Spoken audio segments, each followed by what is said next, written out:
Thank you for tuning in to the Phillip Scott Show. My name is Danielle DeVita and I am a proud contributor.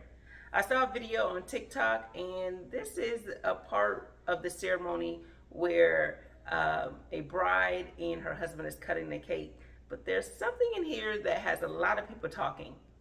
Take a look.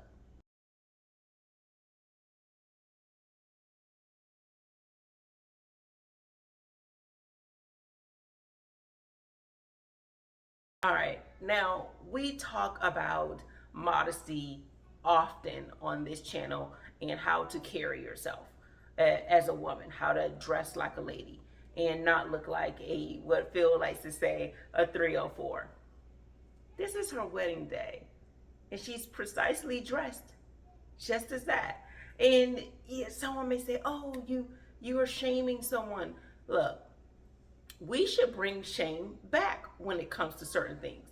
This is your wedding day and you're dressed like this. And it was a debate because she turned the comments off on TikTok, but I actually saw this on Facebook and they were actually debating whether it was nude, like the dress was actually open and that was her skin, or if the dress itself was in that nude color. And it's all the same, because if it was the actual dress being brown at that portion, the idea was to give off the idea that it's her skin, to appear that she's bare in that area. And this is not the type of, especially on your wedding day, you want your dress to have a certain level of modesty.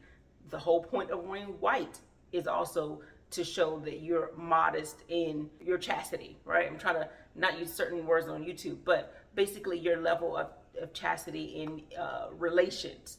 And then how you wear your dress is also says that I understand that you want to be beautiful.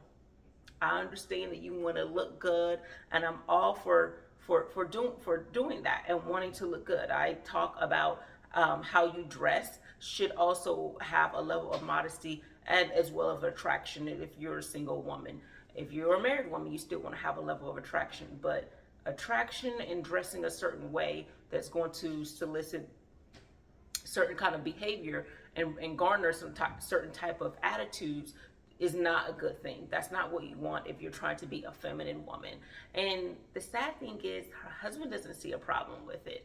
And then you may have to say, well, if you are a man and you have to tell your woman to dress a little bit more modest and often tell her about how she's wearing certain things, that's probably not the woman for you. You want a woman who you don't have to tell her how to be modest in her attire. And of all ways to be modest, there's some ways you know, some areas that you know, okay, I should be modest when I go here around these groups of people, or when I'm in church, or when I'm at a wedding, right? There's a certain way you want to dress. You do not want to dress like you are going to a club.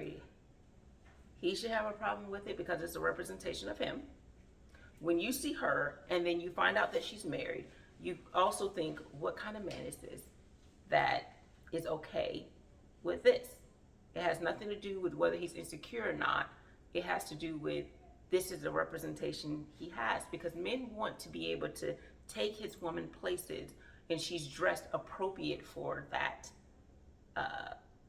She has the right attire for wherever she's going. So when I think about this, I think about Set It Off with Blair Underwood and Jada Pinkett in the movie Set It Off. And he wanted Jada to go to this black tie event. And she wasn't dressed appropriate. And he went to go get her dressed so she can dress for the event. So men are cognizant of what women should be wearing when they go to certain places. And wedding is a place that you're looking for your woman to look beautiful, but with a level of modesty.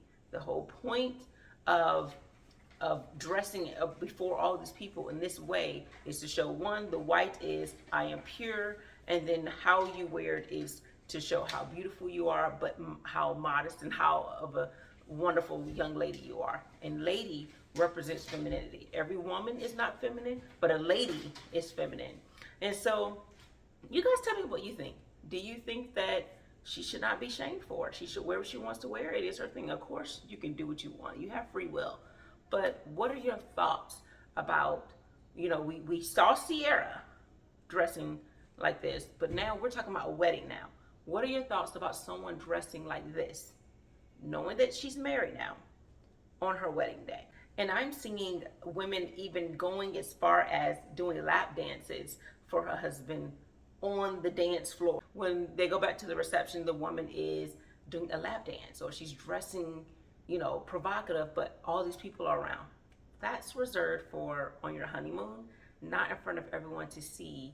So not only your husband, but everyone gets to see how you are planning on getting down with your husband. Because essentially, and it's borderline lap dance. They're not doing a full lap dance, but they are kind of hinting around the lap dance kind of dances they're doing. And so you guys tell me, what do you guys think? Do you think that people are getting away from the traditional wedding and that's okay? Or they should be shamed for taking the sacred traditions as it relates to wedding and ceremonies and reception?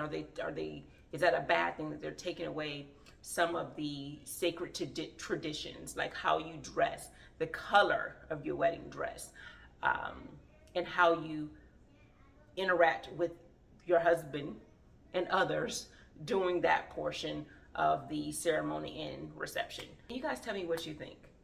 Put it in the comments. Tell me your thoughts. Of course, we don't want to be explicit and start calling people out their names, but tell me your sincere thoughts about what you thought about this video. And do you think that she's wrong? And what do you think about the husband? Do you think that it's inappropriate on his end? Thanks for tuning in to the Phillip Scott Show. Again, my name is Danielle DeVita. Take care.